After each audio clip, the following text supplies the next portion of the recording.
জ্যোতিষশাস্ত্রে তিথিকে অত্যন্ত মহত্বপূর্ণ স্থান দেওয়া হয়েছে।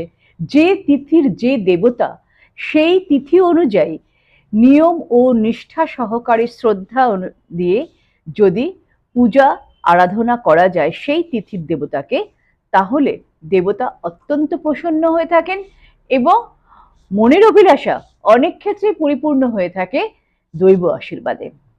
আজকের বলবো তিথি অনুযায়ী ঈশ্বর বন্দনায় আপনারা কিভাবে মনস্কামনা পূর্ণ করবেন এবং কোন তিথিতে কোন দেবতার পুজো করা উচিত।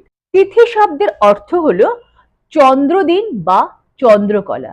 শুক্লা প্রতিপদ থেকে পূর্ণিমা অবধি 15টা তিথি রয়েছে, তাকে বলা হয় শুক্লপক্ষ।